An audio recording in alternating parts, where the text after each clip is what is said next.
Pero así pueden llegar a tumbar gobiernos cuando la gente no está informada y es susceptible de manipulación. Es gravísimo, es tóxico.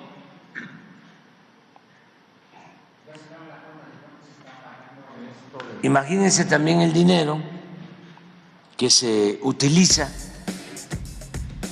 para todo esto. La guerra, esa palabra que aunque nunca se apagó, ahora vuelve a resonar tan fuertemente como en el siglo pasado.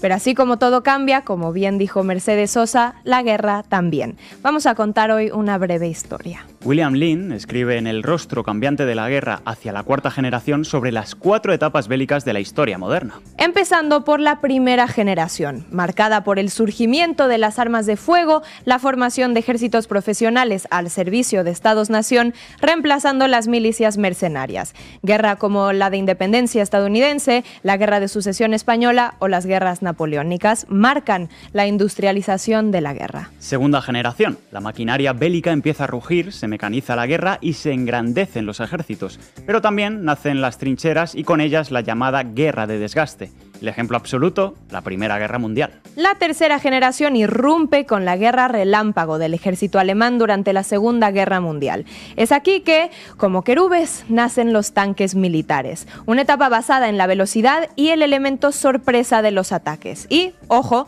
en la superioridad tecnológica sobre el enemigo, contrarrestando su defensa coordinada. Las fuerzas aéreas y terrestres atacan en unísono, se interrumpen las comunicaciones del enemigo y se aíslan logísticamente sus defensas, dando paso a la guerra psicológica. Las principales víctimas, sistemáticamente, los civiles. Este mismo relámpago, el Blitzkrieg, es usado por Estados Unidos en la invasión de Irak en 2003 y luego, oh casualidad, por Israel en la guerra del Líbano de 2006, la guerra del Yom Kippur y la guerra de los 6 días. Como ven, la etapa triunfante para el ejército genocida de Israel. Y así es que llegamos a nuestros días, a la famosa cuarta generación.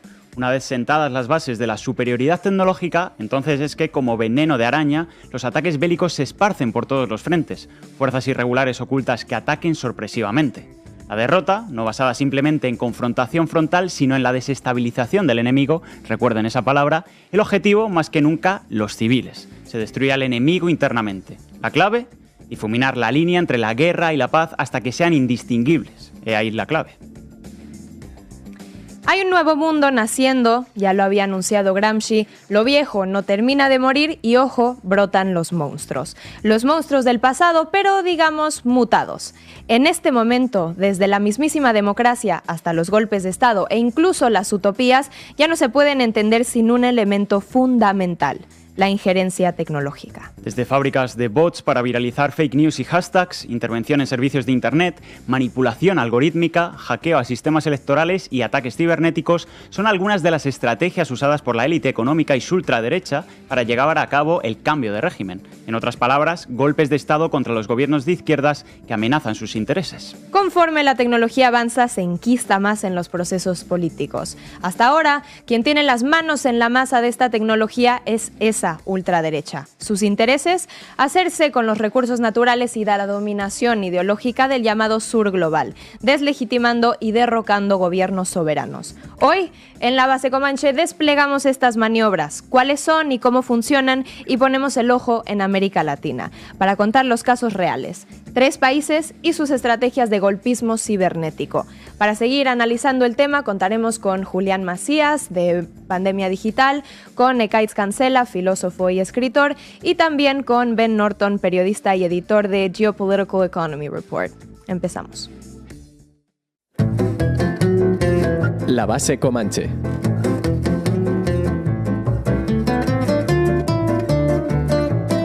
Pues para empezar a contar estas historias y comenzar a entender las estrategias de guerra cibernética, nos remontamos al 24 de julio de 2020 en Bolivia. En las respuestas de un tuit publicado por Elon Musk, CEO de Tesla, X o SpaceX, un usuario respondía afirmando lo siguiente: ¿sabes lo que no estaba en el mejor interés de la gente? El gobierno de Estados Unidos organizando un golpe contra Evo Morales en Bolivia para que pudierais obtener el litio de allí. Y pongan atención porque aquí viene la frase estelar, bajo la cual todo lo que contemos de ahora en adelante hará perfecto sentido. Ante este tuit, el magnate Musk no dudó en contestar sin ningún tipo de reparo. Daremos un golpe a quien nosotros queramos, asúmelo. Aunque no tardó mucho tiempo en borrar el post, parece que a Elon Musk le salió el tiro por la culata, como decimos en México, porque lo que una vez está en Twitter se queda. Una torpeza o quizá parte de la estrategia golpista del siglo XXI, de ser lo más descarado posible, creyendo que nada se puede hacer para evitarlo. De cualquier modo, Musk reconoce abiertamente que apoyará cualquier tipo de golpe de Estado en beneficio de sus empresas. Una clara muestra de los intereses y motivaciones capitalistas que hay detrás de toda agresión imperialista. Este fue un golpe cívico, político y policial, como lo denunció el presidente boliviano, quien fue forzado a renunciar a la presidencia. Evo Morales acababa de ganar las elecciones que le aseguraban revalidar su mandato. Pues bien, el gobierno estadounidense y la extrema derecha boliviana, entre amenazas, expulsaron a Evo Morales del país, quien se exilió en México. El golpe en Bolivia fue orquestado bajo la tesis de que había evidencias de fraude electoral, según la extrema derecha. Las pruebas que ofrecieron fue un informe preliminar de la Organización de Estados Americanos, la OEA. Sin embargo, cuando consiguieron su propósito de expulsar a Evo Morales de la presidencia, estas evidencias de fraude se empezaron a diluir hasta el punto de concluir en que no había evidencia alguna. Incluso The New York Times tuvo que recular en un artículo titulado Una elección amarga, acusaciones de fraude, siguiendo a reflexiones secundarias. Siguiendo con una mirada cerca a los datos electorales bolivianos, sugiere un informe inicial de la OEA que planteó dudas sobre manipulación de votos y ayudó a forzar la salida del presidente, fue defectuoso. Pero pongamos el foco donde hay que ponerlo. Aquí la cuestión central es el litio, y en eso hay que reconocerle la honestidad al señor Musk.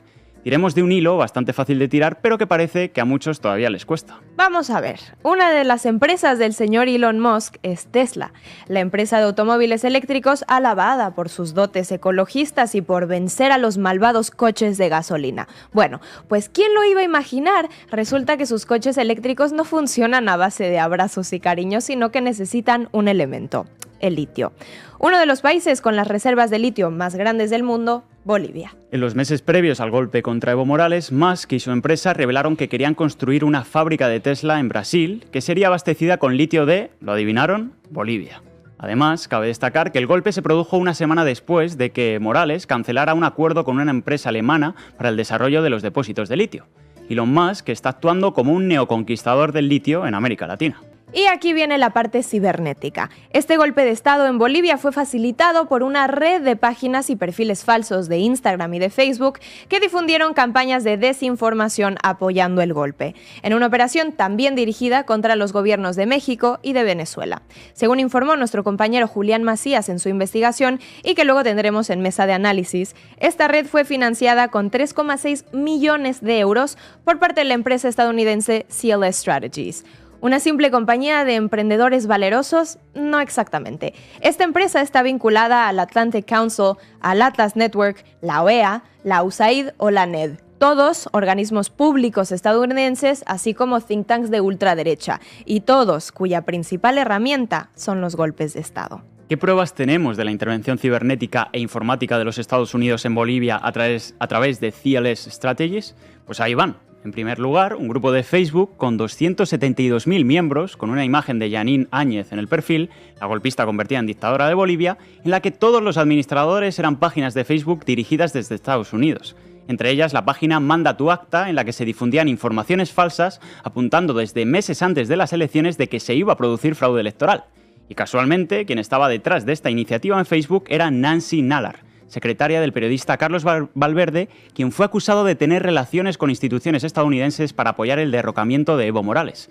Este periodista, quien antes de las elecciones también hizo campaña sobre la futurible existencia de fraude electoral y fue el principal promotor de la campaña de información falsa del caso Zapata contra Evo Morales, en la que se le atribuía la paternidad de un menor llamado Ernesto Fidel Morales Zapata, que nunca existió. Una campaña de desinformación que no solo se desplegó en Facebook, sino también en Twitter, donde se destaparon cientos de miles de cuentas falsas que participaron en 14 campañas, en las que más de 250.000 cuentas publicaron más de 1 millón de tweets en contra de Evo Morales, llamándole asesino, narcotraficante, dictador, la clásica, y afirmando que no existía un golpe de Estado sino un fraude electoral por parte de Morales. Una campaña que legitimaba el derrocamiento del entonces presidente de Bolivia incluso antes de la publicación del informe falsario de la OEA, que calificó como fraudulento el proceso electoral en el que Evo Morales obtuvo la victoria.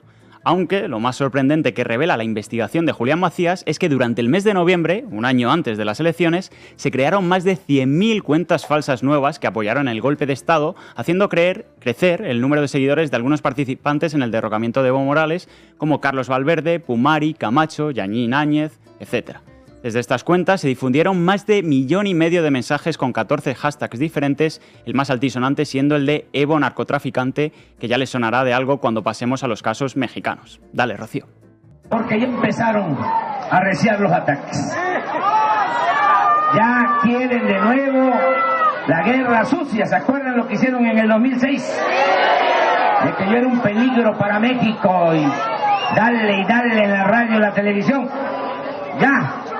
Han empezado con están nerviosísimos, ya no les va a funcionar. Al pueblo lo pueden engañar una vez, pero no lo van a poder engañar siempre. Ya cuando vean que tampoco les funcionó la guerra sucia, ¿a qué se van a ir? A ver. Al fraude. Bueno, para empezar a hablar de la guerra cibernética e informática en México, no hay otro año más que 1988, con el fraude electoral de Salinas de Gortari. Es la noche del 6 de julio de 1988 cuando, en pleno conteo de votos, el sistema de cómputo electoral mexicano sufre una misteriosa caída, precisamente cuando el candidato de izquierda, Cuauhtémoc Cárdenas, estaba a la delantera en votos. Entonces, la transmisión televisiva del conteo en tiempo real es interrumpida y cuando vuelve la luz, ¡oh casualidad!, se anuncian los resultados oficiales de la elección. Carlos Salinas de Gortari, candidato de la derecha priista, era el presidente electo de México.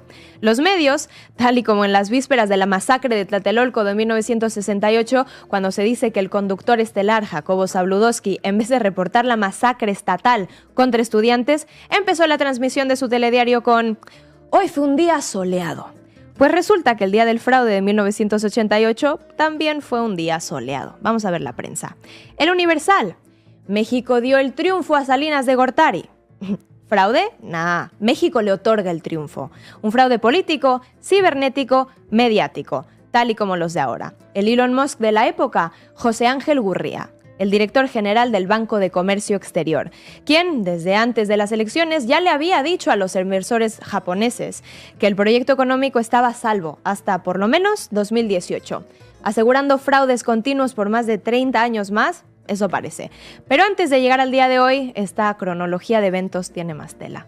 Vamos a otras elecciones, que parece ser que es cuando a los monstruos les gusta salir de las penumbras. Vamos a 2012, las elecciones presidenciales en las que gana Enrique Peña Nieto.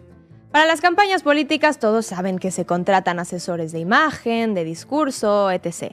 Pues Enrique Peña Nieto además contrata a JJ Rendón, un estratega digital venezolano, habitante en una exclusiva zona de la Ciudad de México, apodado como el samurái de la estrategia o el rey de la propaganda negra, y quien, además de participar en campañas como las del derechista uruguayo Juan Sartori, tiene dotes prodigiosos que también se extienden a las artes militares. Resulta que Rendón también trabajó junto con Juan Guaidó, el presidente autoproclamado de Venezuela, no sé si se acuerdan, para, a través de la firma estadounidense Silvercorp, ejecutar la operación Gedeón, cuando en 2020, en las costas de La Guaira, intentó desembarcar un grupo de asalto para secuestrar al presidente Nicolás Maduro y efectuar un golpe de Estado. Pero resulta que JJ Rendón también alcanzó a meter mano en México a través de la CLS Strategies, la misma empresa que en Bolivia.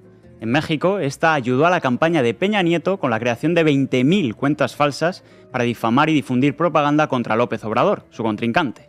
Andrés Sepúlveda, el responsable digital de esta operación, de hecho dijo hace poco en una entrevista que esta fue la campaña más sucia que ha hecho en su vida. ¿Y qué pasó? Que Enrique Peña Nieto gana las elecciones de 2012, gana. Pero su uso de estas estrategias no paran ahí. Demos la bienvenida al banquillo a otro personaje notable, Tomás Cerón, ex titular de la Agencia de Investigación Criminal bajo el gobierno de Peña Nieto, un personaje crucial también para la desaparición de los 43 estudiantes de Ayotzinapa, alterando las pruebas y sembrando evidencia, construyendo así la verdad oficial del caso, criminalizar a los estudiantes y desvincular al gobierno de su asesinato. Pero los actos terroristas de Cerón tampoco empezaron ni tampoco terminaron ahí. Años antes, según un cable de Wikileaks de 2005, fue precisamente Cerón quien compra el malware de espionaje Pegasus a Israel. Y es tras la desaparición forzosa de los 43 estudiantes que Cerón pone Pegasus a otras tareas: espiar a los abogados y familiares de los estudiantes desaparecidos para intimidarlos y hacerlos dejar de hablar. Democracia liberal le llaman. Y hay un poco más. Para limpiar su imagen y desviar la atención, Cerón contrató a una empresa clandestina israelí, nada ajena a la manipulación electoral y la guerra cibernética, Team Jorge, para generar una campaña de desprestigio contra Andrés Manuel López Obrador y desviar la atención de él. Esta empresa israelí, pero vinculada con la CIA y la OEA, afirma haber intervenido en 33 campañas presidenciales, 27 de ellas exitosas. Y para terminar este paseo por México, resulta que estas artimañas también se desplegaron en las últimas elecciones presidenciales de 2024. Esta vez a través de Atlas Network, el lobby de ultraderecha bajo el cual se encuentran Javier Milei, Guillermo Lasso o José María Aznar. Como siempre, los think tanks al servicio del golpismo. En México, su mayor representante es el magnate Salinas Pliego. Y aquí mismo es que financian la campaña de bots bajo el hashtag viral narcopresidente. ¿Se acuerdan del Evo narcotraficante? Pues ahora vemos que en lo que sí que es ecológica la extrema derecha es en reciclar sus estrategias golpistas. Esta guerra sucia contra AMLO no fue cosa menor. No solo eran granjas de bots manejando millones de cuentas falsas, también se crearon vídeos, páginas web y, claro, encuestas falsas. En fin, a falta de votantes, bots. Así la guerra cibernética mexicana, pero vamos con un país que tampoco se queda atrás, es más, está a la delantera. En Venezuela, sueños de algún desesperado, pero hay una realidad sólida, una unión civil-militar y una fuerza armada dispuesta a defender esta Constitución y el proceso que legítimamente impulsa el gobierno revolucionario. Según sus dirigentes, el campo de ensayo de la guerra cibernética por excelencia. Otro país al que no les ajena esta maquinaria cibernética es Venezuela. En víspera de las elecciones presidenciales de 2024, en el ojo del huracán de Estados Unidos y sus intereses económicos, aunque sin ser nada nuevo. Esos tambores de guerra tan dignos de este nuevo mundo empiezan a rugir en la patria de Bolívar desde tiempos de Chávez. Aunque no es tanto así como que Venezuela haya sido el campo de ensayo para esta nueva clase de rugido de guerra. De hecho, este mismo año, el medio holandés Der Volkskrant publica un exposé sobre la llamada Operación Juegos Olímpicos, considerada, es así, como el primer acto de guerra cibernética en la historia. Ejecutado por nada más y nada menos que la CIA y el Mossad, allá en 2008, la Operación Juegos Olímpicos tenía como blanco el programa nuclear iraní. ¿Cómo operó? A través de un virus creado por la inteligencia israelí y estadounidense llamado Stuxnet, infectando a 45.000 sistemas computacionales. Para el final de 2009, este malware fue utilizado para sabotear las centrífugas, el programa nuclear de Irán, asaltando los sistemas industriales de control. Aunque ese ni siquiera es el primer caso de injerencia cibernética, hay que tirar mucho más atrás. Los primeros rastros que se conocen se remontan a 1982. Otra nota histórica. La expulsión del gasoducto transiberiano es el verdadero prototipo. Todo ocurre cuando el presidente Ronald Reagan aprueba un sabotaje a este gasoducto soviético, como revela Thomas Reed, oficial de la Fuerza Aérea estadounidense. El objetivo, arrasar con la economía soviética, interrumpiendo el suministro de gas. Este ataque empieza así. En una cumbre del G7, Estados Unidos se entera de que los soviéticos estaban buscando tecnología desesperadamente para construir un gasoducto, teniendo que buscar fuera debido a los bloqueos económicos. Y ahí Estados Unidos ve una oportunidad. Bajo la operación de la CIA Deception Program, se condujo a los soviéticos para que adquirieran una tecnología previamente saboteada, su futura explosión, pues casi asegurada. Esta operación contribuyó al desplome de la economía soviética, así como a su eventual caída. Bueno, pues algo similar empezarían a hacer muy poco después en Venezuela. En Venezuela no nace el golpismo cibernético, pero se vuelve la extensión de ese laboratorio de guerra híbrida de todos tipos. Eso de guerra híbrida no es poca cosa. Entendámosla no solo como la guerra extendida más allá del campo de batalla en todos los otros frentes, mediático, cibernético, psicológico, sino también por medio de quién se pelea. Ya no solo el ejército ni la inteligencia, sino también corporaciones privadas, grupos terroristas o el crimen organizado. Una guerra psicológica que no solo se infiltre en la cabeza de los venezolanos, sino en la tuya y en la mía. Vayamos a 2002, el año del intento de golpe de Estado contra Hugo Chávez. 3 años después de ser elegido presidente, se orquesta un golpe de Estado militar para derrocar a Hugo Chávez. No se logra completar, pero unos meses después lo intentan por otra vía, la cibernética. Lo que se conoce como el golpe petrolero de 2002 ocurre cuando, disfrazado de un paro cívico y una huelga de trabajadores, la patronal Fede Cámaras y la Coordinadora Democrática, la coalición opositora, sabotean a Petróleos de Venezuela, PDVSA, pérdidas de alrededor de 14.430 millones de dólares. Pero no solo eso. Como cualquier otro sabotaje y es como estandarte de la guerra de cuarta generación, primó el daño a civiles. Fue el pueblo quien vivió esos 62 días en colas larguísimas para conseguir alimentos, gasolina, gas para cocinar y encima, casualmente, justo en época de Navidades. Algo en lo que, por cierto, la prensa hizo hincapié hasta el cansancio. Esto del Universal, por ejemplo. Navidad en paro. Digo, las letras no son más grandes porque no hubieran cabido. En fin, Marcha de las Antorchas. Ese nombre que repetían todos los medios. Como en esta pieza de la BBC, miles de opositores a Chávez marchan de nuevo esta vez de noche, dice la pieza. Y además con antorchas, pero no se crean que al estilo Ku Klux Klan, no, al estilo navideño, dice la BBC. Uf, menos mal, qué alivio. Antorchas navideñas. Esta marcha en concreto, con este tipo de alusiones desafortunadas, pues no cumplió su cometido como evento mediático. Sin embargo, el sabotaje disfrazado de paro tuvo muchos efectos desgastantes. Vamos ahora a la marca del prototipo del sabotaje del gasoducto transiberiano. Sí, es un ataque del que difícilmente una economía se puede recuperar, pero eso no lo es todo ni es lo peor. Sobre todo, esto es una guerra psicológica. Un evento traumático que el pueblo pueda relacionar con el régimen perpetuamente. Pero ¿cómo operó este sabotaje, Víctor? Pues operó bajo varios frentes, el elemento mediático, fundamental, el del sabotaje manual, pero su eje central fue el frente cibernético. 1. Los empleados alineados con el sabotaje desconectaron y sabotearon los sistemas informáticos y de control industrial que gestionaban la producción, refinación y distribución de petróleo, boicoteando por completo operación de las petroleras. 2. Manipulación del software de control de PDVSA. El software, SCADA, cuya función es mantener la operación segura de las plantas, fue desconfigurado o apagado, paralizando la producción. 3. Destrucción de datos y configuraciones, asegurando así que aún después del paro no se pudieran reactivar los sistemas. Y finalmente, el uso de malware especializado para borrar y corromper la base de datos de PDVSA y, finalmente, atacando la infraestructura de IT, causando fallos generalizados. Pero vamos con otro caso, esta vez tras la muerte de Chávez, en pleno 2019. Ya saben, el año de los presidentes autoproclamados con su propio dedo y el del tío Sam, Juan Guaidó, no sé si se acuerdan.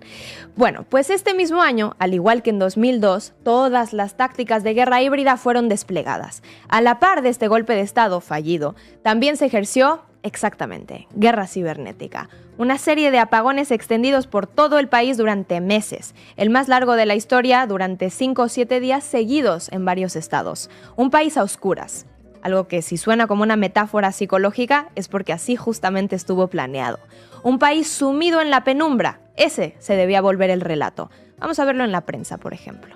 France 24, Venezuela a oscuras, crónica del apagón que colapsa el país. Y ahí va otro. Simple, poético, aterrador. Agencia Reuters, un país a oscuras. En fin, lo cierto es que estos apagones interfirieron definitivamente en el funcionamiento de hospitales, transporte, servicios de agua y de bancos. Un clima absolutamente distópico. ¿Pero cómo ocurre? Con la base de una infraestructura energética débil, eso hay que decirlo, se facilita un sabotaje. ¿Recuerdan los sistemas SCADA afectados en 2002? Bueno, pues según el gobierno venezolano, este sistema, crucial para el monitoreo y control de la infraestructura eléctrica, fue manipulado para interrumpir la operación de la central hidroeléctrica. Atacando al SCADA, la médula espinal de la electricidad, el sabotaje se extiende en cascada hasta llegar a la desconexión de la central hidroeléctrica Simón Bolívar en el Guri, que suministra la mayor parte de la electricidad del país, causando un apagón masivo. Esto, acompañado de un malware utilizado para corromper los sistemas de control industrial. ¿Quién lo sufre? Otra vez el pueblo, la base de esta era bélica, el blanco puesto en la población civil. Con este historial, entonces, no debería sorprender a nadie lo que se despliega durante estas elecciones en Venezuela en 2024. Como reportó Lautaro Rivara para Diario Red, ya en la jornada anterior de votación, el gobierno venezolano había denunciado un sabotaje eléctrico en la subestación de Ureña, produciendo una interrupción crítica de la electricidad en varios estados a pocas horas de abrir los centros de votación. ¿Les suena familiar? Pues en la madrugada de este martes 30 de julio de 2024, el Consejo Nacional Electoral denunció otro ataque cibernético contra el sistema de transmisión de datos. Víctor Toexquito, un auditor externo supervisando las elecciones para el CNE, explicó que el ataque cibernético contra el proceso electoral venezolano se trató de un DOS, Denial of Service, denegación de servicio, ejecutado desde la República de Macedonia del Norte. ¿Y en qué consistió? Bueno, en saturar las redes con una cantidad enorme de tráfico para evitar que se pueda transmitir la información. Esto logró interferir en la conexión y ralentizar el proceso de totalización de votos. Calificado por Teoxito como un ataque global y multifactorial contra el Estado venezolano. De hecho, 2 días después de las elecciones, el mapa de ciberataques de Kaspersky mostraba a Venezuela como el país número 46 más atacado del mundo. Una guerra híbrida premeditada. Preparar a la prensa durante meses previos a las elecciones anunciando un fraude, sabotear la página del sistema electoral para que no pueda emitir resultados y volver a la prensa con dudas sobre la credibilidad del mismo sistema previamente saboteado. Pero no es todo. La derecha coordinada, tal y como lo hicieron en México, ha estado usando fábricas de bots para difundir mensajes falsos y atacando masivamente a todo aquel que exprese su apoyo al gobierno bolivariano. Como reportó Julián Macías, el uso de bots es explícito. Miles y miles de cuentas certificadas creadas a base de inteligencia artificial vinculadas con tráfico de webs porno o criptomonedas difunden de manera automática mensajes como «No, eso es imposible, Maduro es un fraude», con la misma falta gramatical y ortográfica. Las mismas palabras. Pero muchas de estas cuentas, incluso escribiendo en varios idiomas, con miles de seguidores, con cientos de tweets en toda lengua. Y todavía no lo es todo. Además de hackeos cibernéticos al sistema electoral y fábricas de bots, también como parte de esta guerra híbrida están las noticias y encuestas falsas difundidas no solo por estos bots, sino por grandes personajes. En el banquillo, los ilustres Elon Musk, que ya le sonará de algo, pero también Javier Milei, Isabel Díaz Ayuso, entre otros. Como este vídeo de una protesta de 2017, pasándolo como noticia actual, bajo la leyenda «Suelten las armas». Y otro vídeo de 13 TV, dale Ro, lo vemos. La autoproclamación de Maduro, vamos a ver esas imágenes que estábamos viendo durante el programa con sonido. En diferentes localizaciones, manifestaciones y tensión incluso entre la gente y los militares. Esto está pasando ahora mismo en Venezuela.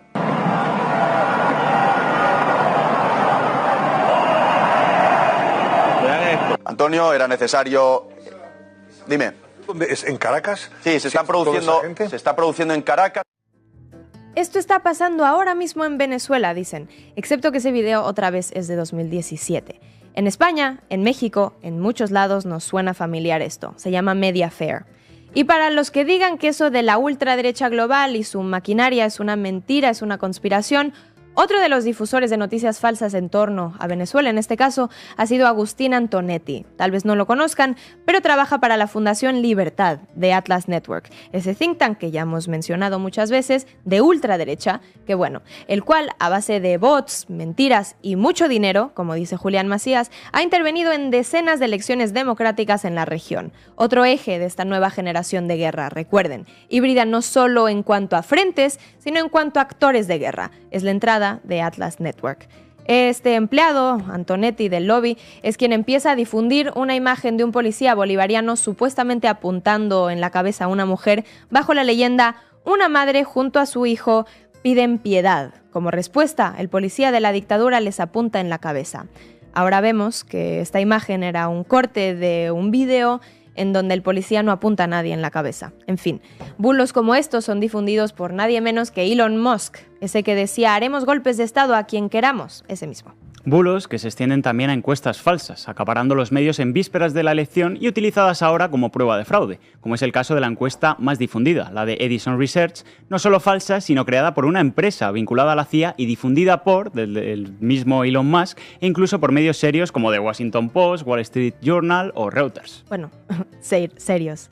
Como lo reportó también el periodista Ben Norton, que en breve tendremos en mesa, escribiendo en su medio Geopolitical Economy Report, del que es editor. Esta compañía que publica Edison Research hace este exit poll el día de la elección venezolana, proyectando al candidato Edmundo González con una victoria del 65% frente al supuesto 31% de Nicolás Maduro. Una empresa encuestadora que, por cierto, también ha participado, por decirlo de alguna manera, en las elecciones de Ucrania, Georgia o Irak. No sé si sea coincidencia que justo estos países hayan sido clasificados como altamente estratégicos por el gobierno estadounidense. Allá sabrá, igual es coincidencia. Y por esto último, no es lo único que ha pasado en Venezuela ligado a Estados Unidos. Ahora se sabe también que los dominios que María Corina Machado está usando para anunciar sus resultados electorales vienen de Estados Unidos y además fueron creados apenas un día antes de las elecciones. Esta oposición se negó a firmar el acuerdo del CNE de reconocimiento del resultado electoral que todos los otros candidatos, opositores y oficialista sí habían firmado antes de las elecciones. Cabe preguntarse, ¿tenían algo planeado? Para los que piensen que las estrategias de ayer hoy están muertas o que las estrategias de hoy están recién nacidas, ya vemos que todo es parte de un entramado, digno de esa llamada guerra de cuarta generación. La guerra cibernética está para quedarse y seguirá actuando. Quiero añadir con respecto al ataque sufrido anoche por el sistema de transmisión de datos del CNE, que ya este Ministerio Público tiene los avances preliminares, donde, quiénes y cómo están presuntamente involucrados en estos hechos. Según la información que este Ministerio Público ha recabado, el ataque habría sido realizado desde Macedonia del Norte y habría tenido la intención de manipular los datos que se estaban recibiendo en el CNE. Bueno, pues hoy en la mesa de análisis nos acompañan Ekaitz Cancela, escritor y filósofo, Julián Macías de Pandemia Digital y Ben Norton, periodista y editor de Geopolitical Economy Report. Gracias por acompañarnos y arrancamos, Ro.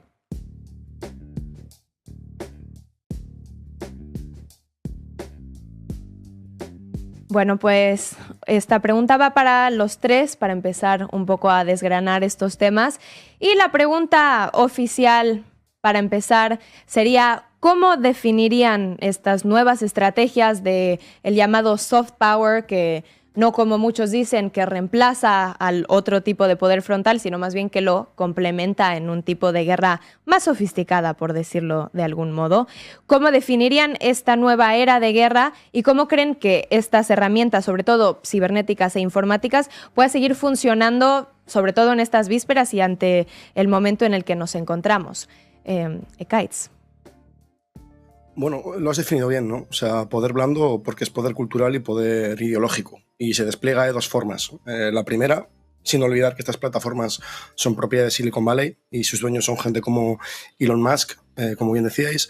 Y claro, en la economía digital, donde todo se basa en verdad, es lo que más Wikileaks tiene, la manera en que tienen de imponer su hegemonía es uno, quien más pague, es decir, que más dinero tenga, como los grandes think tanks neoliberales y sobre todo anticomunistas y macartistas, porque es su contexto en el que nace Atlas Network, es uno de los que más dinero ha gastado, como ha escrito Julián, en financiar a los grupos de ultraderecha en redes en América Latina.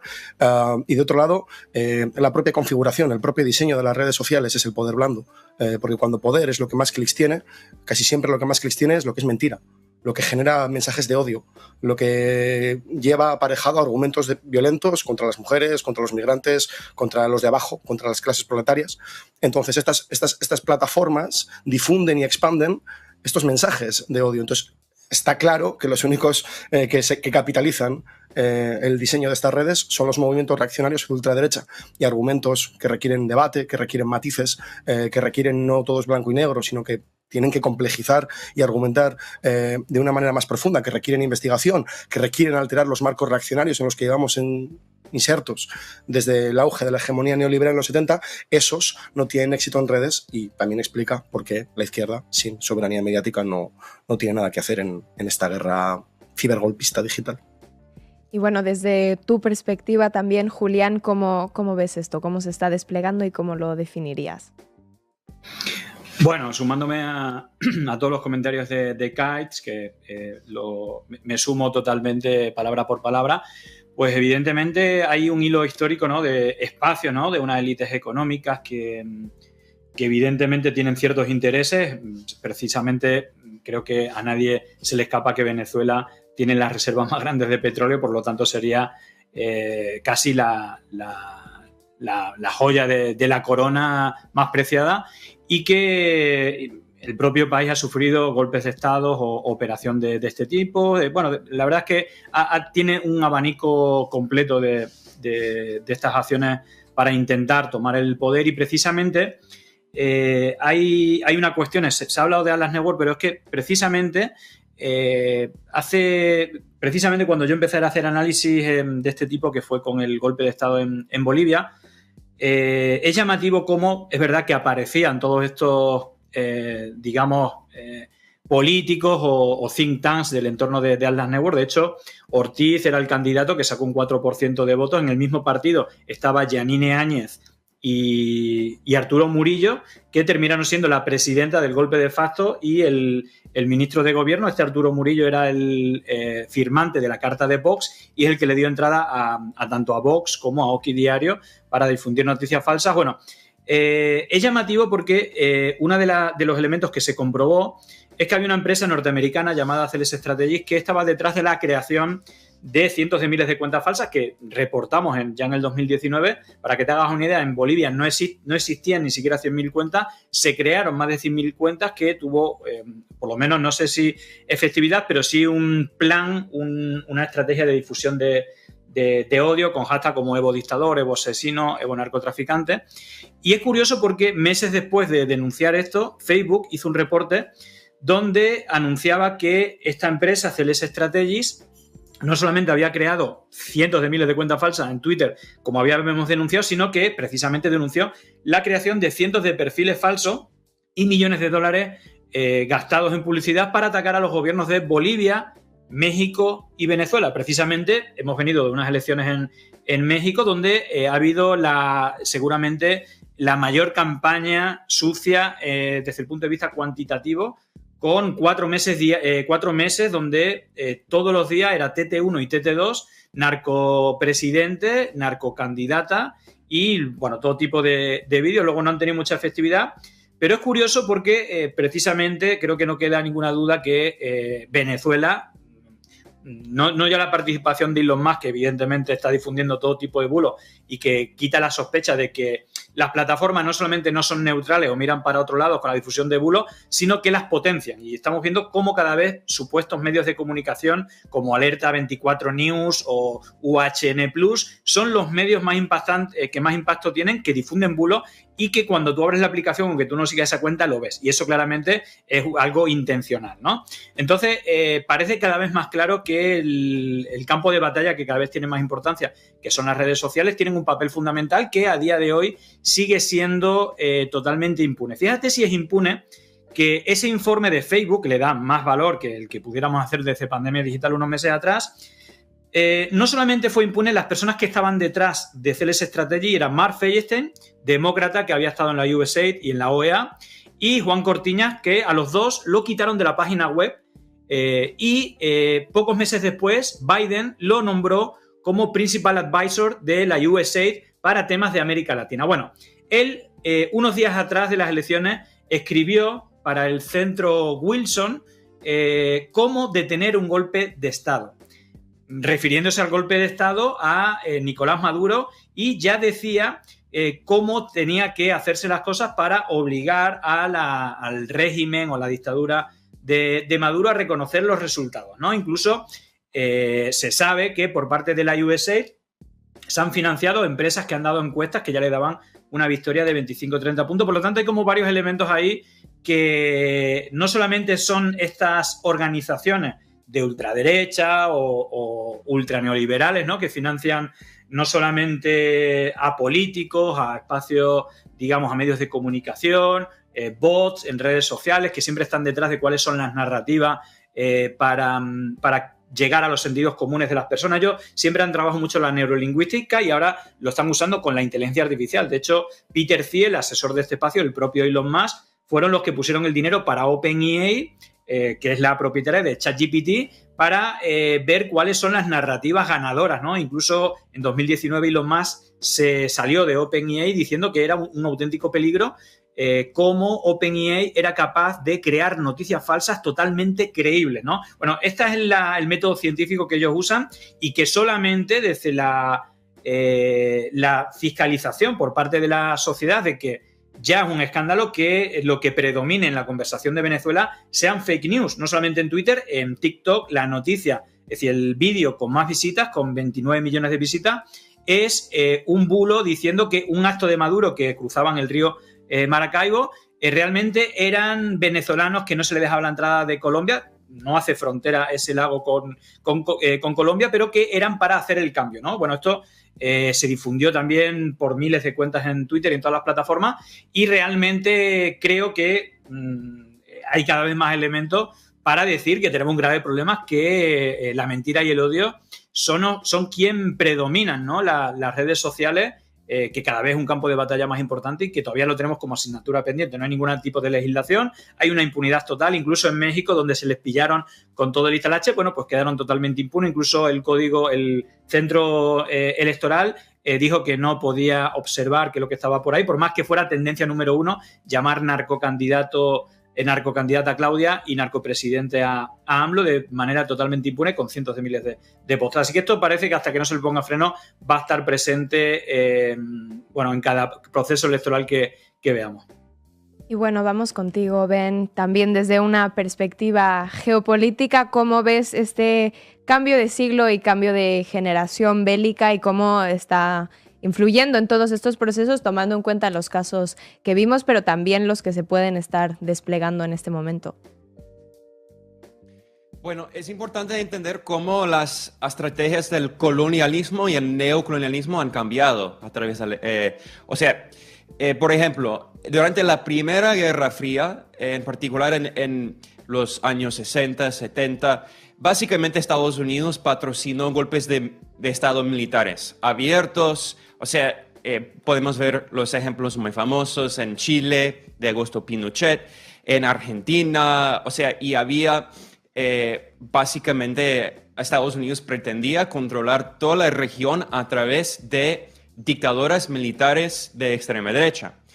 Y en los años 80 y 90, en particular tras el fin de la Primera Guerra Fría, Estados Unidos cambió su estrategia, creó varios organismos, por ejemplo, la NED, la Fundación supuestamente Nacional para la Democracia, que es órgano básicamente de la CIA, fachada de la CIA. Y también en la época neoliberal, obviamente nació esta idea de, la obsesión con las ONG, que es otra forma de privatizar todo, ¿no? Porque si el Estado no mantiene los servicios sociales, la salud, la educación, y si no es una empresa privada, la idea de la supuesta izquierda, centro-izquierda tibia, como Bill Clinton, que realmente no son de izquierda, básicamente la idea es que podemos usar la llamada sociedad civil, las ONG, para financiar estos programas sociales, etc. Y al mismo tiempo, estas ONG son instrumentos del poder blando para hacer golpes blandos.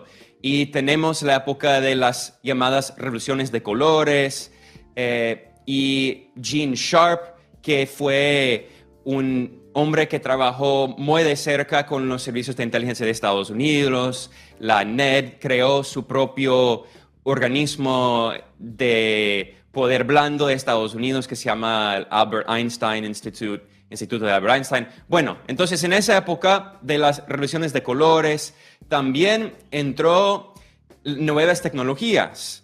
Y de hecho, en los años 80 ya vimos el inicio de esto con nuevas tecnologías para, campañas de desinformación contra la antigua URSS, en Polonia con el grupo Solidaridad, que fue apoyada por la CIA y todo eso. Bueno, entonces, en particular, en el siglo XXI, con las nuevas tecnologías de redes sociales, ahora básicamente no es necesario dar un golpe de Estado militar porque obviamente Estados Unidos quiere mantener este marketing, la idea de que apoyamos la democracia. Bueno, obviamente sabemos que durante muchas décadas en Estados Unidos, durante muchas décadas en Latinoamérica, Estados Unidos ha patrocinado casi todos los gobiernos de extrema derecha, todas esas dictaduras militares, pero ahora tiene ese discurso más democrático, en particular el Partido Demócrata. Entonces, lo que puede usar son las nuevas formas de desestabilización de la región,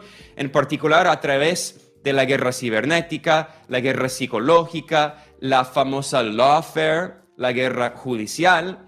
Entonces, podemos ver, por ejemplo, en Argentina, o sea, el sistema judicial está completamente politizado, controlado por la extrema derecha, la oligarquía, y pueden prohibir a varios candidatos, por ejemplo, Cristina Fernández de Kirchner, que ya no puede postularse como candidata en las elecciones, y es por eso que Javier Milei ganó las elecciones. Bueno, obviamente encarcelaron a Lula en 2018 para que no pudiera ser candidato en las elecciones, y es por eso que Bolsonaro ganó. Entonces, cuando hablamos de la guerra cibernética y la desinformación, es parte de esta nueva red de estrategias de guerra de carácter no convencional, la llamada guerra híbrida, ¿no? Usando todas las nuevas tecnologías para que no sea necesario dar un golpe de Estado militar, porque obviamente si hay un golpe de Estado militar, Estados Unidos lo patrocina, bueno, no puede, o sea, siempre lo hace, pero no puede mantener esta farsa de hablar de la democracia y derechos humanos, bla, bla, bla, no. Y bueno, ojo, otro punto muy rápido. También creo que es muy importante entender lo que está pasando en particular en países como Venezuela, en Perú ahorita, en el contexto de la llamada nueva Guerra Fría, la Segunda Guerra Fría, porque lo que Estados Unidos ahora pretende hacer es reimponer su control neocolonial en la región, y cada vez más escuchamos un discurso por parte de los políticos en Estados Unidos invocando la nefasta doctrina Monroe, que ya tiene 200 años, ya, de 1823, pero cada vez más hay funcionarios, por ejemplo, de la administración Trump, y ahorita hay varios diputados, senadores del Congreso que invocan abiertamente en pleno Congreso la doctrina Monroe para decir que los países de Latinoamérica no pueden tener relaciones con China, con Rusia, con Irán, con otras potencias. O sea, que Estados Unidos pretende imponer su dominio total. Y obviamente sabemos que el ejército de Estados Unidos tiene este discurso de dominio del espectro completo.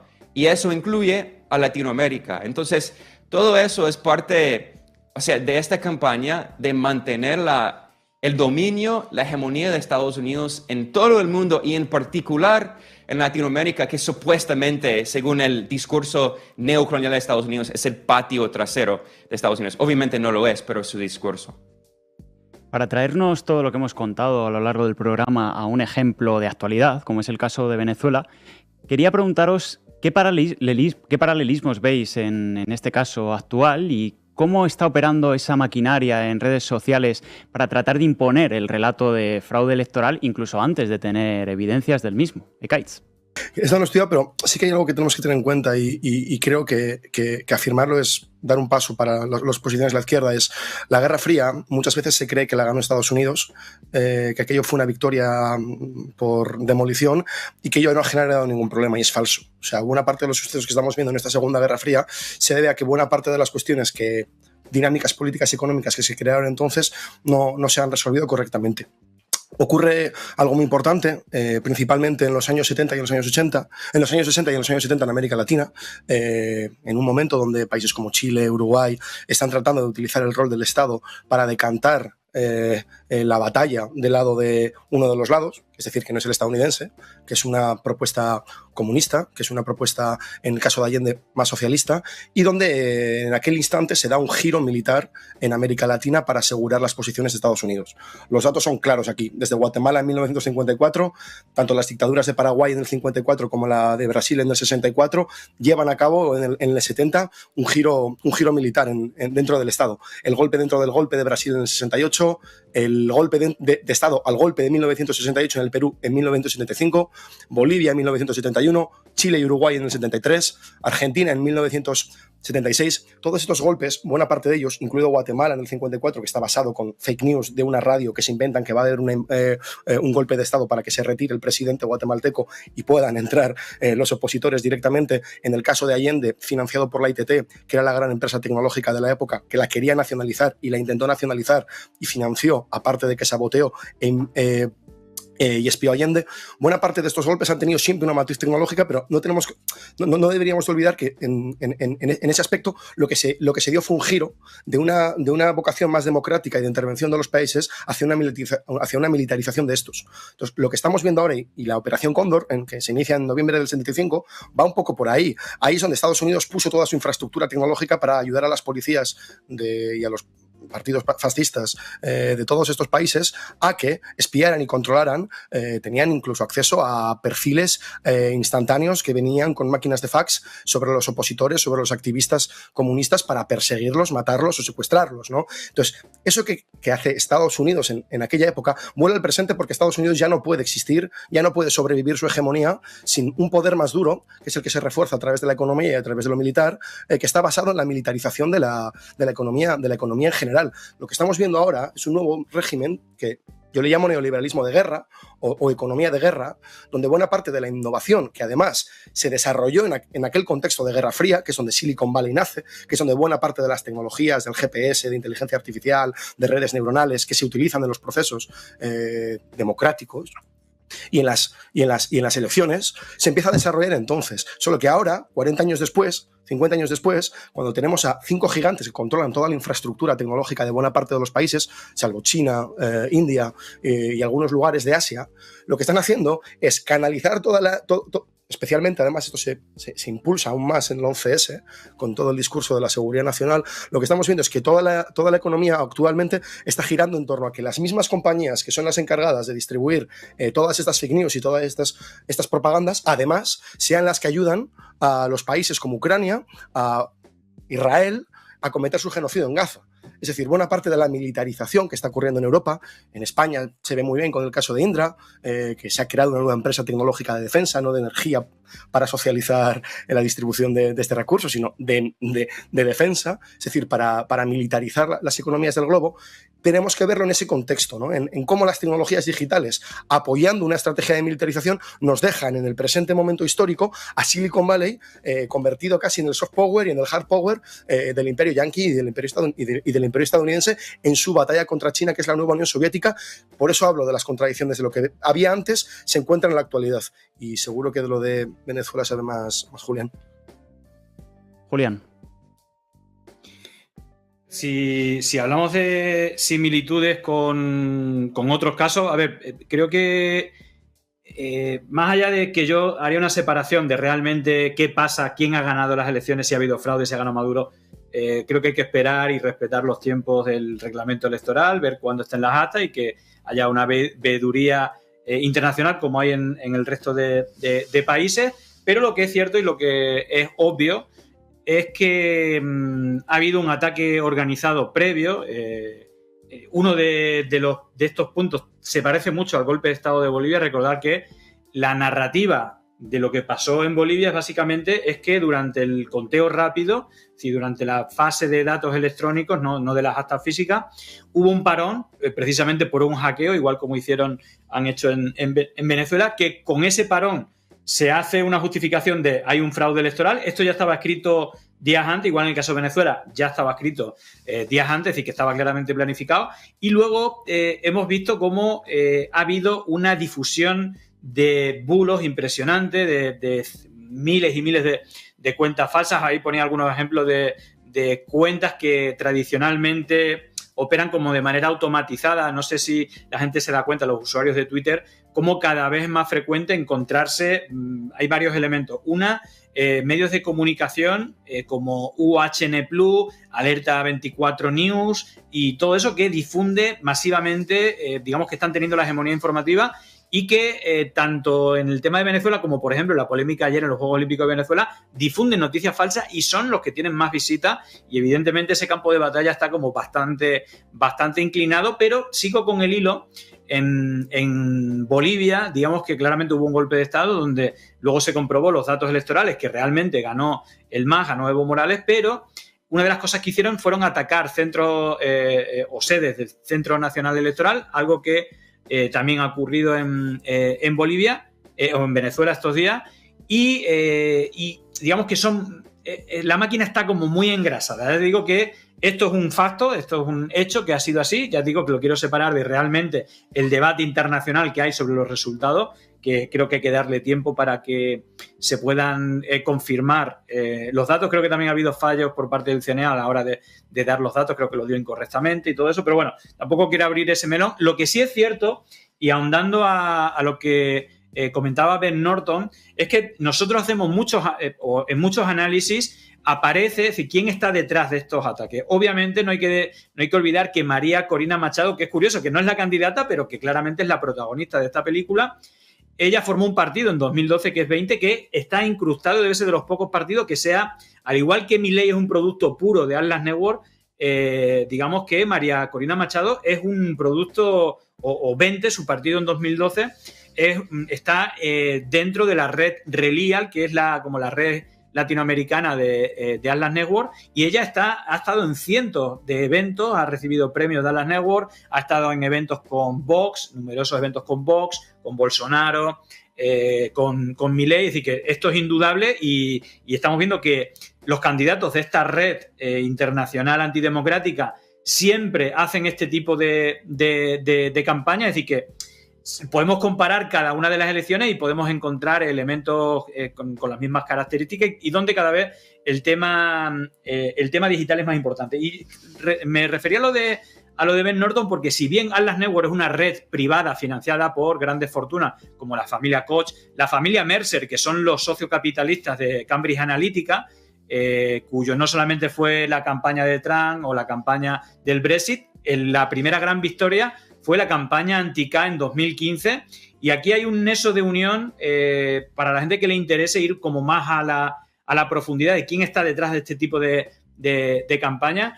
Es muy llamativo también el asunto de Team George de Israel, la empresa israelí donde un consorcio de medios de comunicación, digamos con cámara oculta, descubrió que esta empresa israelí creaba cientos de miles de cuentas falsas que hacían hackeos, que también hacían operaciones con servicios de inteligencia, medios de comunicación para hacer desinformación y campañas para no reconocer resultados electorales. Y claro, aquí hay todo un largo listado, empezando por Bolivia, siguiendo por Brasil, Estados Unidos, etc., etc. Incluso en Perú se intentó, pero no tuvo el apoyo de la OEA. Y aquí es donde digo que es curioso porque por desgracia, todos estos grandes medios que participaron en este consorcio no siguieron tirando del hilo, pero una de las cosas que dijo Tal Hanan, que era el director, antiguo trabajador de los servicios de inteligencia israelí, dijo que sus dos socios eran Martín Rodil y Roger Noriega. Martín Rodil está involucrado en la extorsión a venezolanos para que diera información falsa sobre Podemos a cambio de documentación o de dinero. Es decir, o de protección, ¿no? Personas perseguidas por la DEA, como el Pollo Carvajal, perseguidas por Venezuela, como Alvarado, el ministro Isea, o en la última noticia que se descubrió que desde el Ministerio de Interior le dieron el permiso de residencia a cambio de dar la información falsa de la operación de las Islas Granadinas, de ese dinero. Digamos que eso es muy grave y tiene esta conexión. Y la otra persona es Roger Noriega, que es íntimo amigo de Mark Feuerstein. Él también trabajó en Celes Strategy, esta empresa que operó en el golpe de Estado de Bolivia creando cuentas falsas, que también estuvo teniendo los mismos cargos que Mark Feuerstein, pero en el bando republicano. Si bien Mark Feuerstein es demócrata, Roger Noriega es republicano, pero los dos son íntimos amigos. Y es curioso porque cuando Facebook hizo este reporte de que CLS Strategies estaba operando contra los gobiernos de Bolivia, de Venezuela y de México, Roger Noriega borró de sus redes sociales todas las fotos, digamos, en el béisbol, haciendo parrillada con Mark Feinstein, pero Mark Feinstein no borró las de Roger Noriega. Y es curioso porque Roger Noriega es socio de esta empresa israelí que se dedica a hacer todo esto. Y es curioso también porque, registrando un poco la actividad de 20 de ese partido incrustado en Atlas Network, descubrí una pregunta que le hacía Antonelli, que era la responsable de Atlas Network en América Latina, en un acto de la Fundación AEI, también de Atlas Network, a la que pertenece Roger Noriega, y donde estaba la vicepresidenta de Colombia, uribista, que difundió noticias falsas durante estos días y también hizo el paripé de entrar en avión junto a Vicente Fox y Tuto Quiroga, también golpista en Bolivia, y que increíblemente estaba Roger Noriega ahí junto a ella. Y claro, al final Roger Noriega tiene un largo listado, ¿no? Igual que Mark Feinstein, de acompañamientos a otros golpes de Estado, como puede ser el de Honduras o el de Paraguay, de Fernando Lugo. Y bueno, al final, igual como pasa en las redes sociales, hay un halo de impunidad que incluso cuando le pillas, comentaba antes el caso de Mark Feinstein, cómo se le pilla, ¿no?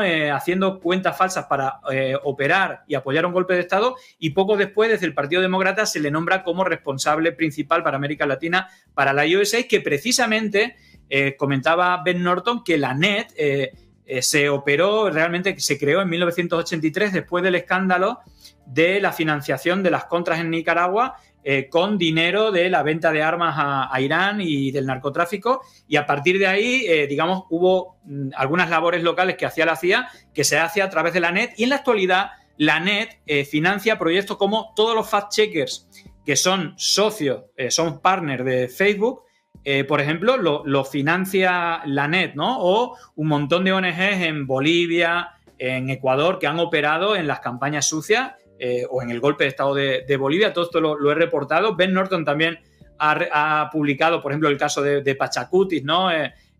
Cómo está financiado con dinero público los Estados Unidos para hacer una izquierda alternativa y derrotar o ayudar a derrotar al correísmo.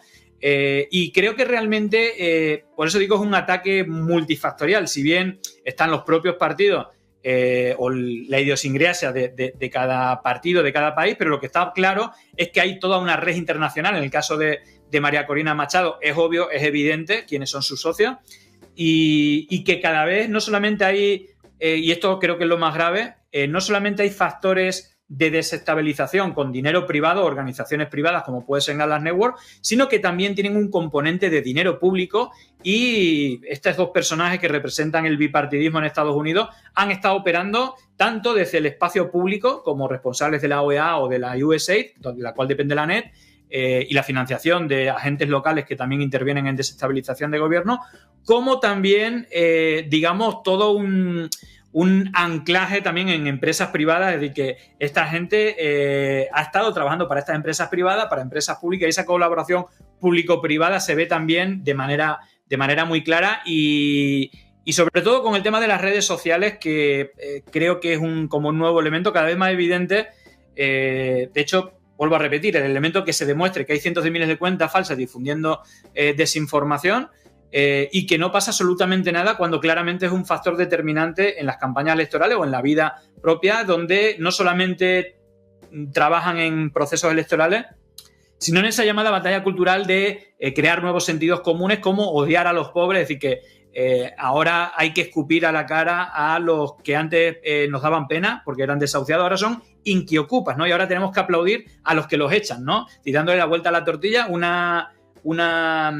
digamos, un predominio de los mensajes de odio hacia la gente de abajo. Creo que Kites lo comentaba antes, para dejar de mirar a la gente de arriba. ¿Quién financia todo esto? Evidentemente la gente de arriba, ¿no? Y va tanto en los procesos democráticos, o con una cuestión geopolítica de risk, ¿no? De ir consiguiendo los recursos de cada país, como de los sentidos comunes, y donde aquí vemos a gente como Milei, como Elon Musk, pues vamos, digamos, tirado al campo en esa batalla cultural, donde la mentira y el odio es la principal herramienta. el uso de bots y la participación y colaboración de propietarios de estas plataformas, ¿no? Entonces, yo creo que ahí tenemos un elefante en la habitación que mucha gente no nombra, pero evidentemente un problema para nuestras democracias, a la cual todavía ni instituciones, ni plataformas digitales, ni medios de comunicación le están haciendo frente, y que humildemente desde Pandemia Digital tratamos de denunciar de la gravedad y hacer pedagogía, ¿no? de este grave problema que tienen las democracias en la actualidad. Ven, en la misma línea, en el caso actual de Venezuela, ¿hay paralelismos? ¿Se puede hablar de una maquinaria que está operando en favor del relato de fraude sin tener evidencias todavía del mismo? Sí, así es. Bueno, siempre hay paralelos en todos estos casos. Y es parte, de nuevo, es parte de esta idea del golpe de Estado blando. De hecho, Hugo Chávez habló bastante de esta idea del golpe blando, y en particular, de hecho, en un discurso en su programa a lo presidente, Chávez mostró el libro como el guión del golpe blando escrito por Gene Sharp, que fue este operativo que trabajó de cerca con los servicios de inteligencia de Estados Unidos y las ONG. Y básicamente, o sea, hay que entender cómo funciona esta red. Como Julián mencionó, el papel de redes sociales y organismos como Atlas Network, o sea, todos esos grupos colaboran, o sea, trabajan juntos. Y básicamente lo que vimos, o sea, en la época neoliberal vimos la privatización de casi todo. Los servicios sociales, o sea, lo que el Estado debería de hacer fue privatizado. Incluso los golpes de Estado que antes fueron organizados por la CIA, ¿no? Entonces, lo que pasa es que ahora hay una industria de cambio de régimen, o sea, regime change, cambio de régimen, y en Washington podemos ver, por ejemplo, el papel no solo de las ONG, sino también de los think tanks. Brookings, Atlantic Council, hay un montón de esos organismos en Estados Unidos, muchos que están financiados por el gobierno de Estados Unidos y otros gobiernos, colaboran con los medios de comunicación que pertenecen a la oligarquía. Por ejemplo, Washington Post es la propiedad personal de Jeff Bezos, uno de los millonarios más ricos del mundo, tiene contratos millonarios con la CIA, o sea, sus empresas, por ejemplo, Amazon tiene contratos millonarios con la CIA, con el Pentágono. Obviamente Google es el dueño de casi todo. Google también es el dueño de YouTube. Y obviamente Meta, que es el propietario de Facebook y WhatsApp, también tiene contratos millonarios con varios organismos del gobierno de Estados Unidos, con el Pentágono, con el FBI, con la CIA. Entonces, básicamente, con la privatización y semi-privatización de todo es parte de esta misma red para que haya un poquito de... para que sea un poco ambiguo, ¿no? Para que, o sea, puedan negar la participación de los servicios de inteligencia de Estados Unidos. Se llama la ambigüedad estratégica, strategic ambiguity, ¿no? Entonces, la idea es que con la participación de estos grupos supuestamente que son independientes, y las ONG pueden decir que hay grupos independientes que dicen que supuestamente Maduro robó la elección. Por ejemplo, el secretario de Estado de Estados Unidos, Anthony Blinken, que es un neoconservador, apoyó la guerra en Irak, apoyó la guerra en Siria, apoyó la guerra en Libia. O sea, es del Partido Demócrata, pero se apoya todas las guerras del Partido Republicano. O sea, no hay diferencia. Bueno, Anthony Blinken, y por cierto que ahorita está patrocinando el genocidio en Gaza actualmente, acaba de publicar una declaración el 1 de agosto que sostiene que supuestamente Edmundo González ganó la elección en Venezuela.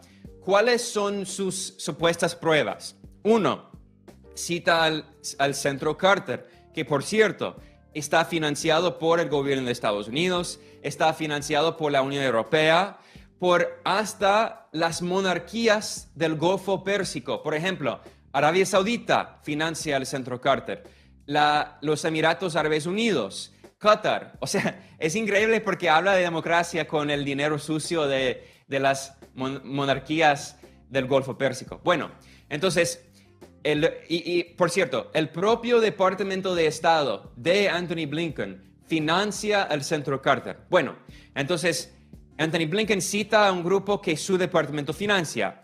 Además, ¿qué más cita?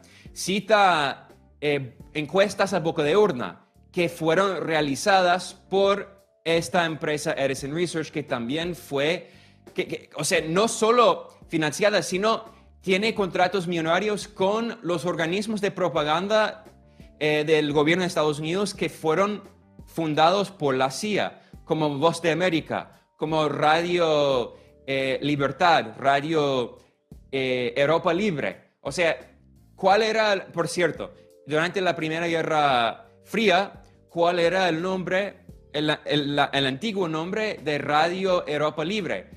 Al inicio, cuando la CIA la fundó, se llamaba Radio Liberación del Bolchevismo.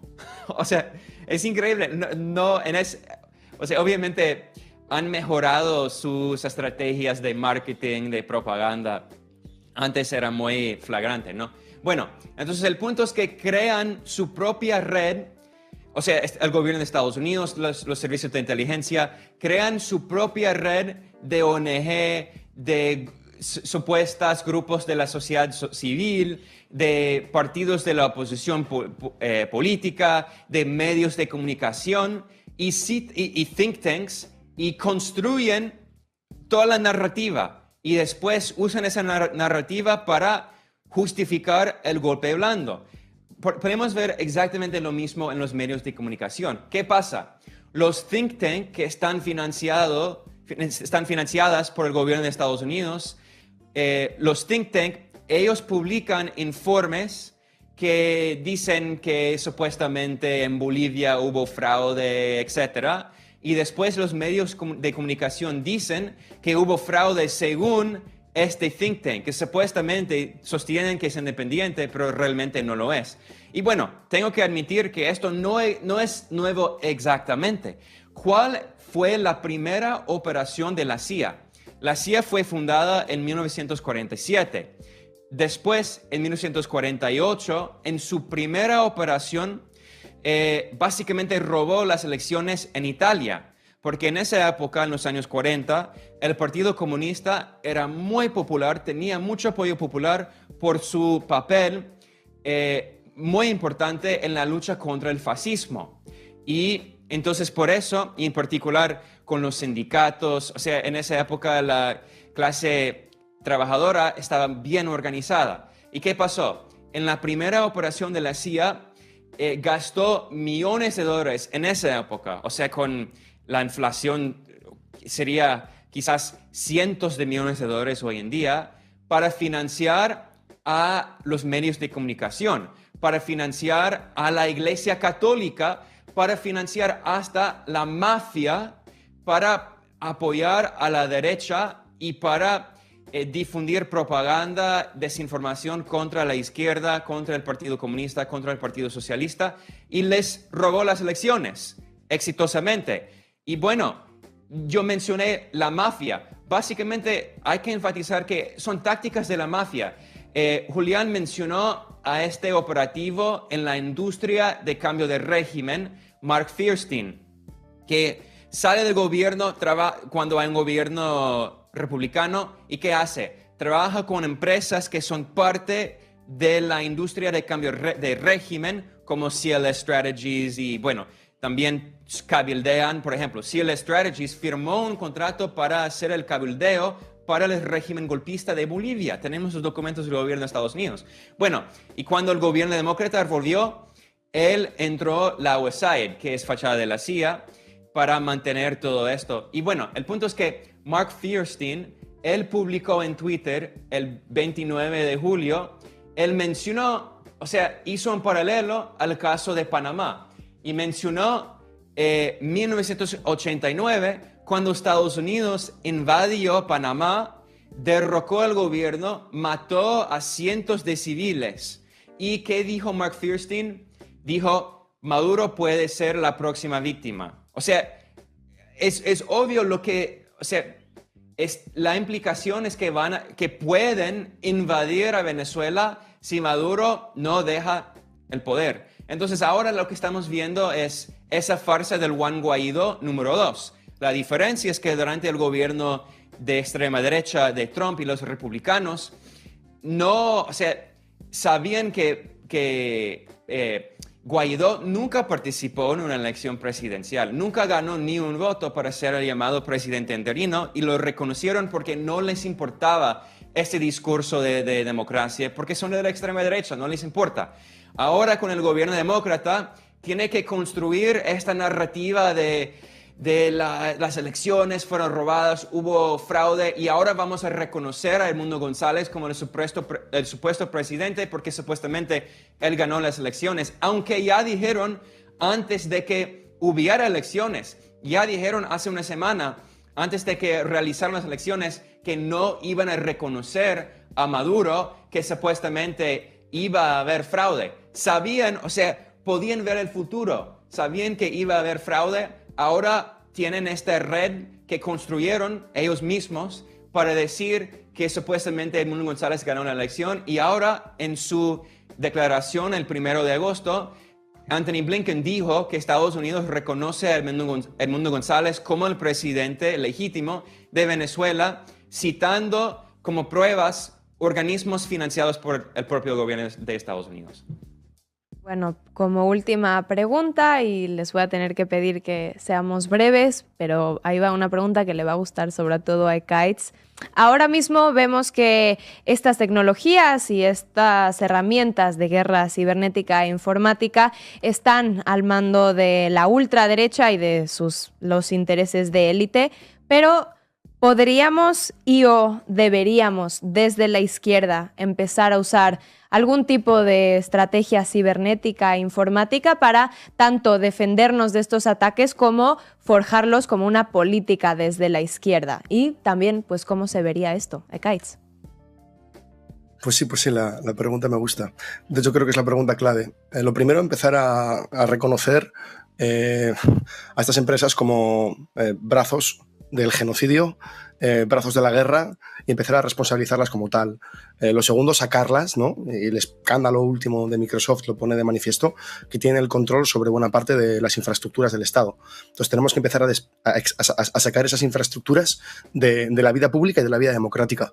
Y tenemos que empezar a pensar de manera estratégica el término que se puso de manifiesto en la Guerra Fría con los países no alineados, que eran todos los países que no se alineaban ni con la Unión Europea, ni con la Unión Soviética, ni con Estados Unidos, y que trataron de crear un bloque regional donde pudieran desarrollar tecnologías propias, donde pudieran darse viajes internacionales entre científicos, entre ingenieros, entre artistas, entre universidades, donde se establecían relaciones diplomáticas, relaciones comerciales centradas en la transferencia tecnológica internacionalista. Es decir, yo, en lugar de darte una infraestructura para la guerra o darte una infraestructura, un software para el que luego me tengas que pagar, y eso aumente las dependencias digitales del sur con el norte global, se daban transferencias como la que en el 57 inició la Unión Soviética con China, para entregarle directamente la maquinaria que necesitaba para industrializar el país o para llevar a cabo los desarrollos para automatizar o digitalizar o apoyar el levantamiento de estados de bienestar,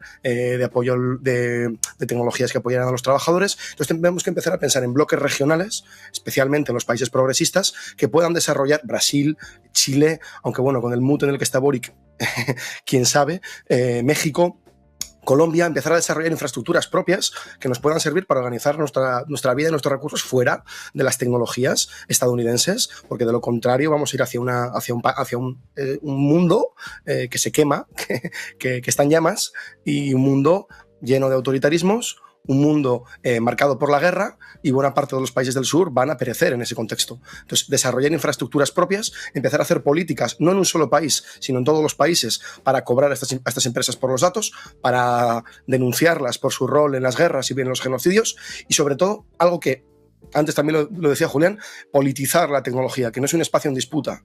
Las tecnologías no solo son medios de comunicación. no solo son ese poder blando.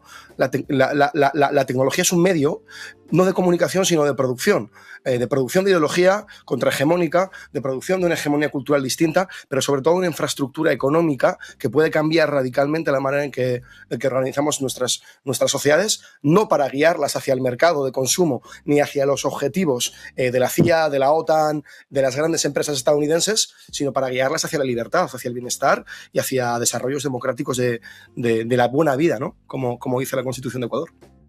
Y bueno, ahora vamos contigo, Julián, brevemente también, ¿qué nos puedes decir? ¿Cómo, si deberíamos y si sí, cómo podríamos adaptar estas estrategias desde la izquierda, para la izquierda? Bueno, a ver, por ahí hay un espacio en disputa que yo creo que ojalá hubiera más kites y que kites estuviera más en medios de comunicación, que lo vieran más personas, pero evidentemente el tema de, bueno, el palabra de soberanía digital creo que es tan importante como prácticamente todos estamos atrapados en este mundo digital con una hegemonía. Yo no sé si no estamos en el punto de no retorno, igual que con el capitalismo, que parece que no hay manera de volver atrás, pero evidentemente creo que por un lado hay que apostar por dentro de las posibilidades de los espacios democráticos, aparte, sobre todo con el diagnóstico. Había puesto un ejemplo claramente, no desde el punto de vista político o democrático, sino desde el punto de vista industrial o económico, que supone depender de este tipo de tecnología, pero claramente hay un extractivismo colonialista por parte de estas empresas tremendo de nuestras vidas, del tiempo, de nuestros datos y prácticamente de nuestro voto, ¿no? De nuestros sentidos comunes. Entonces, ese sería un debate.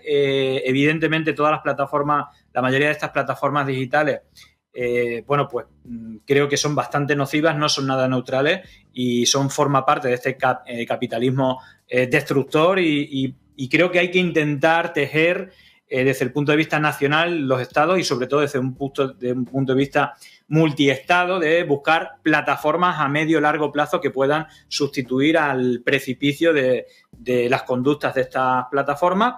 Pero creo que la pregunta que me dices, ¿qué se puede hacer en este combate? Muchas veces la pregunta son dos, ¿no? Una, hay que participar lo de me voy de esta red y me voy a Mastodon, ¿no? Me voy de Twitter, me voy a Mastodon. Empiezan a sonar grillos ahí, cri, cri, y luego vuelve. Bueno, yo creo que hay que ser realista y al final los campos de batalla dialécticos para defender ideas, en procesos electorales, a quién votar y todo este tipo de cuestiones, creo que hay que darlos donde está la gente, ¿no? Y eso no quita que se pueda denunciar que el tablero está caído, que las plataformas no son neutrales. Creo que evidentemente la impunidad con la que obran es responsabilidad de instituciones, no sé si partidos políticos, pero evidentemente están como por encima de los estados. Yo creo que también hay que hacer una fiscalización de la cantidad de tropelías que hacen estas plataformas, cada vez más se sienten impunes, cada vez dan un paso más allá hacia cómo jodernos la vida realmente. Y creo que luego hay yo siempre digo, ¿no? El método Bannon, que aparte de ser un método científico, me refiero de también estudiar y hacer focus group de cuáles son las narrativas que más funcionan. Ahora todo esto lo hacen con inteligencia artificial, con los datos, hacen machine learning, a ver cuál es el discurso perfecto, la narrativa perfecta para ganar este debate y todo eso. Pero básicamente lo que decía es que Steve Bannon, yo digo, el método Bannon es mentira, odio y bots. El cuarto elemento es la impunidad total para poder desplegar toda esta estrategia. Y entonces está el debate muchas veces en la izquierda, bueno, es que no se puede, ¿no? Ellos usan bots, no, nosotros deberíamos hacer lo mismo, pues con mentiras, pues nosotros deberíamos de desinformar o generar odio, no sé. Yo creo que, y esto lo repito bastante, más allá de que en algún momento yo he sido partidario en algún debate de estos, el único tipo de bots que se podía usar son bots que se programasen para que cada vez que alguien publicase una mentira, el bot saliera a responderle con la verdad, ¿no? Es decir, algo así para que cada vez que alguien publique una mentira determinada, pues tenga ahí la respuesta y las pruebas de que está mintiendo. Pero en el debate general de combatir la mentira con la mentira, evidentemente creo que no, que a largo plazo el efecto champán de estas estrategias pueden funcionar, pero a largo plazo creo que son destructoras, ¿no? Creo que no tiene ningún sentido y siempre repito, ¿no? Cuando doy charla y a veces sale esta pregunta, ¿no? Yo siempre digo que la mentira hay que combatirla con la verdad, el odio, con la fraternidad y el bot, si hablamos de espacios políticos, con militancia, con el factor humano. Evidentemente las élites económicas que financian esto son menos digamos que ellos tienen más que pagar para articular factor humano. Y al otro lado hay siempre en la pugna histórica, ¿no?, de las políticas que financian esa minoría, ¿no?, que les benefician, normalmente tienen enfrente, si están bien articuladas, mayorías populares que al final tienen que pujar con esa hegemonía, ¿no?, en casi todos los espacios de poder de esa minoría. Y creo que en este caso también, ¿no? Es decir, yo creo que los sentidos comunes al final, casi todas estas acciones van contra los intereses de la mayoría, casi siempre, como decía antes, tratan de generar odio hacia los de abajo y no para que no miremos a los de arriba, esa minoría que al final es quien se queda con todo. Entonces creo que básicamente habría, aparte que hacer toda esa pedagogía, empezar a organizarnos y también, fundamental, empezar a organizarnos también fuera de las redes sociales, ¿no? Al final, la tendencia, ¿no?, que al final con la pandemia se ha acelerado de que todo lo hagamos con lo digital. Está bien que estemos ahí, que se den las batallas, pero creo que no debemos dejar que nos saquen de los espacios físicos, de la asamblea vecindaria, del vecindario, o que, bueno, pues sigamos viéndonos y hablándonos y hagamos nuestra vida, ¿no? No estar conectados a ese odio y a esa artificialización de la vida, que básicamente es el último negocio de Meta, es prácticamente, bueno, pues el metaverso, ¿no? Que nuestras vidas las hagamos digitalmente en un mundo paralelo, y que realmente, si vemos las redes sociales, en esa red hay un mundo paralelo diferente al real. Así que también pongamos pies en tierra y no nos vayamos de ahí. Esa batalla también es importante, no ser abstraído digitalmente y que nos vayamos como un halo espectral del espacio terrenal. Y bueno, terminamos contigo, Ben. ¿Tú qué piensas? ¿Deberíamos y, sí, cómo podríamos adaptarnos a esta nueva generación de disputa y de escenarios políticos desde el lado cibernético e informático para precisamente enfrentarnos a este tipo de ataques? Bueno, es una pregunta muy interesante, pero al fin y al cabo creo que es más una cuestión de propiedad, ¿no? Como que, o sea, para la izquierda siempre es la cuestión, ¿no? Porque estamos hablando de monopolios tecnológicos con muchísimo poder y obviamente son de Estados Unidos. Pero son básicamente servicios públicos. Entonces, ahorita, por ejemplo, en países como el Reino Unido, hay un debate sobre los servicios públicos que fueron privatizados en la época neoliberal, hasta el agua, ¿no? Y hay un montón de problemas ahora. Bueno, hay un debate sobre la nacionalización del agua, de la luz, de la infraestructura. Y bueno, obviamente eso es muy importante. Yo, como soy de izquierda, creo que esos servicios públicos deberían de pertenecer al pueblo, no a empresas privadas. Pero creo que las grandes tecnologías también son bienes públicos, o sea, deberían de ser servicios públicos. Por ejemplo, ¿cuántos negocios, no solo negocios como empresas muy grandes, sino negocios pequeños, usan Facebook, WhatsApp, Twitter, YouTube para sus servicios? O sea, es parte del proceso o sea, uno no puede tener una economía moderna hoy en día sin usar las redes sociales, las tecnologías que pertenecen a un par de monopolios tecnológicos de Estados Unidos, que, por cierto, es muy importante destacar que tienen contratos millonarios con varias organizaciones, agencias del gobierno de Estados Unidos, el Pentágono, la CIA, el FBI. Entonces, yo creo que es importante hablar de la idea de la nacionalización de estas empresas, o sea, porque si queremos evitar estos problemas, cuando son empresas privadas, ¿qué podemos hacer? Por ejemplo, ahorita Twitter es la propiedad personal de Elon Musk, que está participando abiertamente en este intento de golpe de Estado en Venezuela, abiertamente llamando a un golpe de Estado militar, diciendo que las Fuerzas Armadas de Venezuela deberían de derrocar al presidente. O sea, ¿y qué podemos hacer? Porque ahora es propiedad personal de este oligarca, que, por cierto, también tiene contratos millonarios con varias agencias del gobierno de Estados Unidos. Y también creo que es muy importante ver el ejemplo. O sea, solo hay un país del mundo que tiene alternativas, que es China. Y de hecho, Yanis Varoufakis tiene esta idea del capital de la nube, ¿no? Y él menciona, o sea, según su análisis, y estoy de acuerdo con parte de su análisis, solo hay 2 países en el mundo que tienen esa tecnología o sea, empresas de esa tecnología, es Estados Unidos y China. Y Estados Unidos quiere que no haya alternativas a sus monopolios tecnológicos para que puedan controlar y dominar todo el mundo completo. Entonces, cuando tenemos este debate sobre la idea de la nacionalización de los servicios públicos y de las tecnologías, creo que también el debate es cada vez más complicado, porque China tiene esta idea.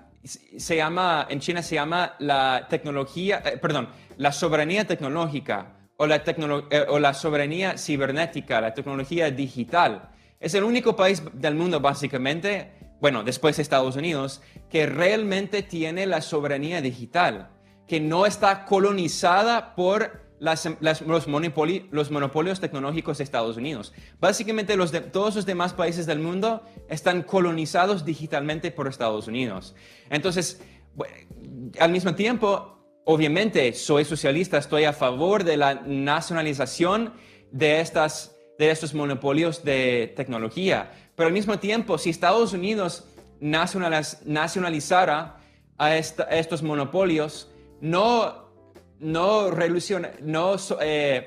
resolvería el problema de la falta de soberanía digital. Entonces creo que necesitamos un debate, necesitamos un debate sobre la propiedad y quién debería de ser el dueño de estos servicios públicos de tecnología.